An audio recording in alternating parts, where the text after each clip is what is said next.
ചൂരൽമല മുണ്ടക്കൈ ദുരന്തത്തിൻ്റെ വേദനിക്കുന്ന ശേഷിപ്പാണ് അനീഷിൻ്റെ ജീവിതം. തൻ്റെ 3 മക്കളെയും അമ്മയെയും ഉരുളെടുത്തു. മൂത്ത മകൻ നിവേദിൻ്റെയും അമ്മയുടെയും മൃതദേഹം ഇതുവരെ കണ്ടെത്താൻ കഴിഞ്ഞിട്ടില്ല. ഡ്രൈവറായ അനീഷ് ഉള്ളത് നുള്ളിപ്പെരക്കി മാസങ്ങൾക്ക് മുമ്പ് വാങ്ങിയ ജീപ്പും നാമാവശേഷമായി. ഞങ്ങളെ മാത്രം വിട്ടതൊരു ഭാഗ്യമായിട്ട് തോന്നുന്നില്ല. ഇതെന്തോ നരകിപ്പിക്കാൻ വേണ്ടിയിട്ടുള്ള ഒരു രക്ഷപ്പെടുത്തൽ പോലെ ആയിപ്പോയി. അച്ചാന്ന് വിളിക്കണ മക്കളെ വരെ രക്ഷിക്കാൻ പറ്റാതെ സ്വന്തം രക്ഷപ്പെട്ടതുപോലെ ആയിപ്പോയി എന്നൊരു കുറ്റബോധം.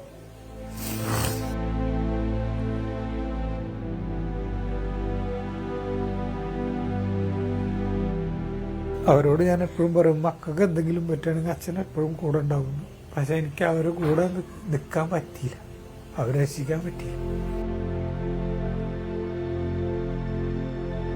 ഉറ്റവർ കൺമുന്നിലൂടെ ഒഴുകിപ്പോകുന്നത് കണ്ട് നിസ്സഹായതയോടെ നോക്കി നിന്ന മുണ്ടക്കൈയിലെയും ചൂരൽമലയിലെയും നിരവധി മനുഷ്യരിൽ ഒരാളാണ് അനീഷ്.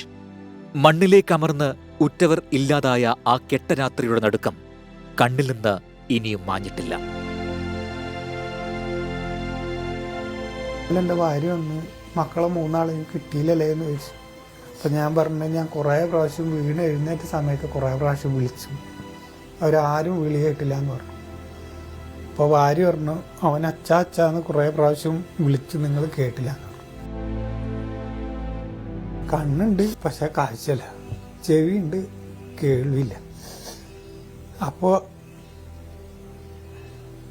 അച്ഛൻ എന്ന് പറഞ്ഞ ഹീറോ അല്ലേ അവരുടെ മുമ്പിൽ.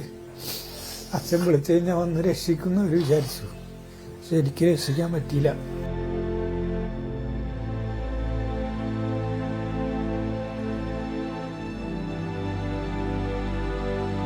അനീഷും അമ്മയും ഭാര്യയും നിവേദും ധ്യാനും ഇഷാനും സന്തോഷത്തോടെ കഴിഞ്ഞിരുന്ന വീടിരുന്ന ഇടമാണ് ഇവിടെ നിന്ന് ബാക്കിയായിട്ടുള്ളത്.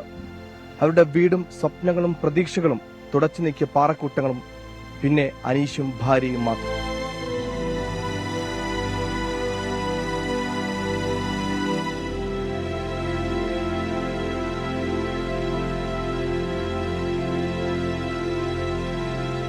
നിവേദും ധ്യാനും ഇഷാനുമില്ലാത്ത ലോകം അനീഷിന് അപരിചിതമാണ്. അച്ഛനൊരു ഹീറോ ആണെന്ന് അവരെ മനസ്സിലൊരു ഹീറോ ആണ്. ജീപ്പ് കൊണ്ട് പോകുമ്പോൾ ഞാൻ അവിടുന്ന് കയറി വരുന്നുണ്ടെങ്കിൽ തന്നെ എത്ര മഴയാണെങ്കിലും അവർ നേരെ വന്ന് വണ്ടി കയറും. എന്നിട്ട് ഞങ്ങൾ എന്നെ റിവേഴ്സ് എടുക്കലൊക്കെ എൻ്റെ മൂത്തവൻ പറഞ്ഞില്ല.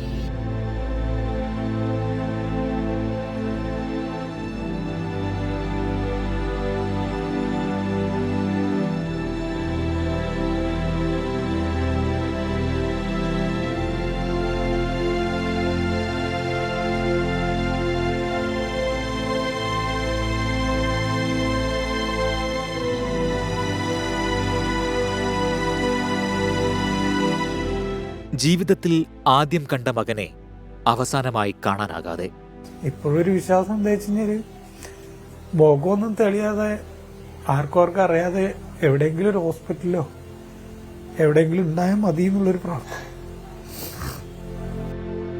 അല്ലെങ്കിൽ ജീവിതത്തിൽ ഒരു അർത്ഥമില്ലല്ലോ.